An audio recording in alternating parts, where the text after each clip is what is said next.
अस्सलामुअलैकुम प्यारे बच्चों, आज हम साइंस की किताब हिस्सा अव्वल में फ़र्क पर मुबनी सवालात के जवाबात सीखेंगे। इसमें चंद एक सवाल ऐसे हैं जो बराह रास्त पूछे जाएंगे और चंद सवाल 1 या 2 नंबर के सवालात के लिए मददगार साबित होंगे। तो पहला सवाल देखिए, यहाँ पर तेज़ाब और असास में फ़र्क पूछा गया है। तो तेज़ाब जो हैं जायक़े में खट्टे होते हैं, जबकि असास जायक़े में कड़वे होते हैं। मगर हम हर तेज़ाब और असास को चख कर मालूम नहीं कर सकते, इसलिए हम यहाँ पर कुदरती इशारे या फिर कोई और इशारिया का इस्तेमाल करते हैं। तो सबसे आम तौर पर इस्तेमाल होने वाला जो इशारिया है उसे हम लिटमस कहते हैं। तेज़ाब नीले लिटमस को लाल कर देते हैं, जबकि असास जो है लाल लिटमस को नीला कर देते हैं। लिटमस के ज़रिए हम आसानी से तेज़ाब और असास में फ़र्क मालूम कर सकते हैं। अगला सवाल यहाँ पर जो है वर्क पजीरी और तार पजीरी में फ़र्क पूछा गया है। ये दोनों जो हैं वो धातों के खुसूसियात हैं। वर्क पजीरी का मतलब होता है हम धात को पीट कर पतली चादरों में तब्दील कर सकते हैं, जबकि तार पजीरी वो सलाहियत है जिनके ज़रिए हम धात को पतले तार के ज़रिए तब्दील कर सकते हैं। अगला सवाल यहाँ पर है रोस्टिंग और तकलीस। रोस्टिंग का मतलब जो है सल्फाइड की कच्च धातुओं को ऑक्साइड में बदलने के लिए हवा की बहुत ज़्यादती में गर्म किया जाता है। यहाँ पर तकलीस का मतलब देखिए, कार्बोनेट की कच्च धातुओं को ऑक्साइड में बदलने के लिए महदूद हवा की मकदार में काफ़ी गर्म किया जाता है। यहाँ पर इम्पोर्टेंट जो है हम फ़र्क जो है रोस्टिंग में सल्फाइड और को हम इस्तेमाल करते हैं, तकलीस में जो है कार्बोनेट की ओर को इस्तेमाल करते हैं। नेक्स्ट दूसरा फ़र्क जो है वो हवा की बहुत ज़्यादती जो रोस्टिंग में होता है, लेकिन तकलीस में हवा की जो मकदार है वो महदूद होती है। अगला सवाल देखिए यहाँ पर ताकुल और जिस्तकारी। ताकुल हम रोज़मर्रा ज़िंदगी में देखते हैं, जिसका मतलब हम आम तौर पर जंग लगना कहते हैं। चंद एक धातें जैसे चांदी, लोहा, तांबा नम हवा में रखने से जंग की परत बनाते हैं, जिसे हम ताकुल कहते हैं। जिस्तकारी जो है वो लोहे को जंग से बचाने का एक तरीक़ा है।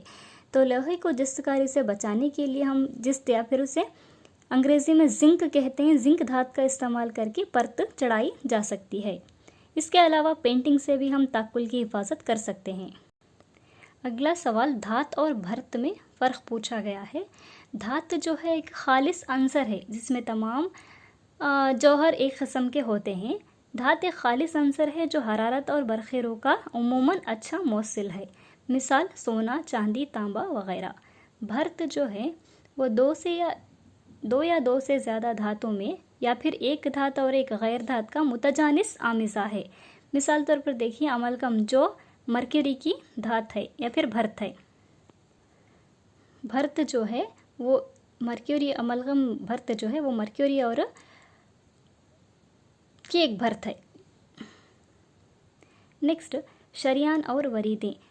शरियान और वरीदें जो दोनों जो हैं वो खून की नालियां हैं।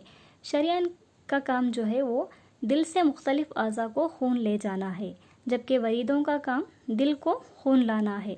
एक जुमले में अगर कहना चाहें तो शरियान जो है वो दिल से खून ले जाती हैं, वरीदें जो हैं वो दिल को खून लाती हैं। यहाँ पर शरियान की जो दीवारें होती हैं मोटी और लचकदार होती हैं और यहाँ पर खून का दबाव बहुत ज़्यादा होता है, मगर ये वरीदों की दीवारें मोटी होना ज़रूरी नहीं है और यहाँ पर खून का दबाव भी उतना ज़्यादा नहीं होता। अगला सवाल जाइलम और फ्लोएम में फ़र्क। ये दोनों बाफ़तें जो है नबातात में पाई जाती हैं और नक़्ल व अमल में मददगार साबित होती हैं।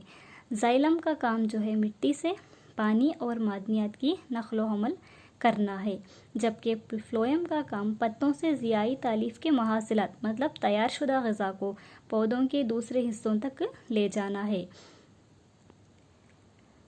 अगला सवाल जो है सरियान और ट्रांसलोकेशन। ये सवाल देखिए अमूमन फ़र्क में नहीं पूछा जाएगा, या ये सवाल जो है 1 या 2 नंबर के लिए इम्पोर्टेंट है। तो सरियान का मतलब जो है पौधे के हवाई हिस्सों के ज़रिए भाप की शक्ल में पानी का ज़ाया होना। यहाँ पर हवाई हिस्सों से मुराद स्टोमेटा है जो पत्तों और तनों में पाए जाते हैं। इसके ज़रिए पानी भाप की शक्ल में पौधे से बाहर खारिज होता है। यहाँ ट्रांसलोकेशन का मतलब ज़ियाई तालीफ़ के हल पज़ीर महासिलात की नक़्ल व अमल करना। अगला सवाल देखिए, हाँ, इंसानों में अखराज और पौधों में अखराज। ये जो पौधों में अखराज वाला सवाल है वो अक्सर 2 या 3 मार्क्स के लिए आपको पूछा जाएगा। अखराज का मतलब जो है जिस्म से फजले को बाहर निकालना, जो कि हैवानों में एक मखसूस निज़ाम, जिसे हम निज़ाम इस्तिखराज या फिर निज़ाम अखराज कहते हैं। यहाँ पर देखिए इंसानों में किस तरह होता, 2 गुर्दे पाए जाती, 2 हालिब, मुबाल और मसाना पाया जाता। फजलाती मादा जो है वो यूरिया और यूरिक एसिड बनता है। वहीं पौधों में जब हम देखते हैं तो यहाँ पर कोई भी मखसूस निज़ाम जैसे गुर्दे या फिर कोई भी अज़ा नहीं पाए जाते। तो अलग अलग हिस्सों में जैसे पत्तों से जो है यहाँ पर हम ऑक्सीजन और पानी को भी फजले में शामिल करते हैं, जो सरिया के सरिये खारिज हो जाता है। रेज़न और गोंद की शक्ल में भी जो है पुराने ज़ैलम में ये जमा होते रहते हैं, और मिट्टी में भी जो है थोड़े अशिया पौधों से खारिज हो जाते हैं। अगला सवाल जो है वो हार्मोन्स के बारे में है। एक नशोनुमा बढ़ाने वाले हार्मोन और एक नशोनुमा रोकने वाले हार्मोन।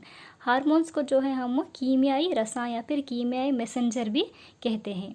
तो कीमियाई मैसेंजर ये क्या काम करता, ये नबातात में पाए जाते हैं। नशोनुमा बढ़ाने वाले हार्मोन जो है हार्मोन की नशोनुमा लंबाई या फिर चौड़ाई में इजाफा करते हैं। मिसाल कौन सी है, ऑक्सिन, जिबरलिन और साइटोकाइन।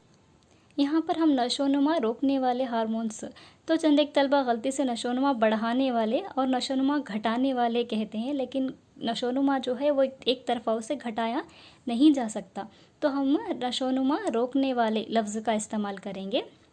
यहाँ पर देखिए ये हार्मोन एक मखसूस वक्फे के बाद पौधों की नशोनुमा को रोक देता है। जैसे अब फल जो है एक जसामत तक पहुँचने के बाद उसकी नशोनुमा रोकना, उसे आगे पकने का मरहला शुरू होना, तो ये हार्मोन जो है नशोनुमा रोकने में मददगार साबित होता।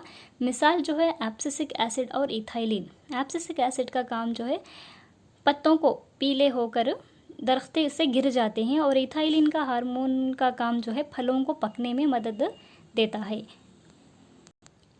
अगला सवाल टेस्टोस्टेरॉन और एस्ट्रोजन हार्मोन के बारे में है। ये दोनों हार्मोन इंसानों में खारिज होते हैं। तो टेस्टोस्टेरॉन हार्मोन जो है ये आम तौर पर नर में खारिज होता है।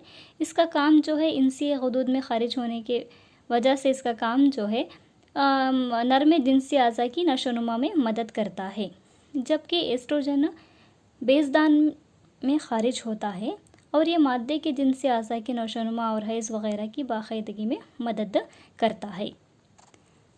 अगला सवाल जो है बरखीरों के मक़नातीसी असरात और मक़नातीसी अमालियत है। ये सवाल भी अमूमन फ़र्क में नहीं पूछा जाएगा, बल्कि आपको 2 या 3 नंबर के सवालात में मददगार साबित होगा। तो देखिए पहला जो है वो बरखीरों के मक़नातीसी असरात है। इसका मतलब एक मौसिल मतलब जो अपने अंदर बरखीरों को गुज़रने देता। जब एक मौसिल में बरखीरों का गुज़र होता तो अपने अतराफ़ वो एक मक़नातीसी मैदान बनाता है। बर्क़ मक़नातीसी अमालियत का मतलब क्या, इससे एकदम उल्टा। यहाँ पर क्या होता, मक़नातीस के अतराफ़ एक बरक़ी मैदान पैदा होता है। तो बरखीरों के मक़नातीसी असरात पर काम करने वाला उसूल कौन सा, या फिर वो किस उसूल पर काम करता, वो जो है वो फ्लेमिंग के बाएं हाथ का कुलिया। बर्क़ मक़नातीसी अमालियत जो है वो फ्लेमिंग के दाएं हाथ का कुलिया। फिर नेक्स्ट बरखीरों के मक़नातीसी असरात पर काम करने वाला आला जो है उसे हम मोटर कहते हैं। बर्क़ मक़नातीसी अमालियत पर काम करने वाले को हम जनरेटर कहते हैं। तो देखिए यहाँ पर आपको और एक सवाल का जवाब मिल जाएगा। सवाल ये है कि मोटर और जनरेटर में फ़र्क लिखिए। तब आपको लिखना है मोटर जो है एक ऐसा आला है जो बरक़ी तवानाई को मैकेनिकी तवानाई में तब्दील करता है। जनरेटर जो है मैकेनिकी तवानाई को बरक़ी तवानाई में तब्दील करता है। तो यहाँ पर एक और सवाल का जवाब आपको मिल जाएगा। तो अगला सवाल हयातियाती तंज़ल पज़ीर और गैर हयातियाती तंज़ल पज़ीर अशिया। तो देखिए हयातियाती तंज़ल पज़ीर अशिया, या फिर इनको आम अल्फाज में हम आलाइंदे कहते हैं। आलाइंदे ऐसे अशिया हैं जो आलूदगी का सबब बनते हैं। तो हयातियाती तंज़ल पज़ीर अशिया ऐसे अशिया हैं जो खुदबीनी अजसाम के ज़रिए तहलील पाते हैं और माहौल को आलूदा नहीं करते। उसकी मिसाल जो है केले के पौधे के जो दरख्त हम नहीं बोल सकते क्योंकि उसमें लकड़ी नहीं पाई जाती। तो केले के पौधे के जो पत्ते होते हैं इनको हम हयातियाती तंज़ुल पज़ीर अशिया में शामिल कर सकते हैं।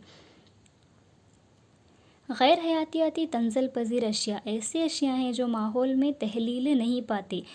इसका मतलब है खुदबीनी जानदारों के ज़रिए इनकी तहलील नहीं हो पाती, तो यह माहौल में हमेशा रहते हैं। इसकी बेहतरीन मिसाल जो है वो प्लास्टिक है। हम हमारे माहौल को गंदा कर रही है। मिट्टी की, पानी की, हर आलूदगी का सबब जो है वो प्लास्टिक है। तो प्यारे बच्चों, आप किताब में ऐसे और सवालात ढूंढने की कोशिश करें, सिर्फ फ़र्क के तौर पर मत पढ़ें। ये कॉन्सेप्ट को जो है आप ध्यान से पढ़ें। जो बराह रास्त फ़र्क में ना पूछा जाए तब भी आप इन सवालात के जवाबात आसानी से हल कर सकते हैं।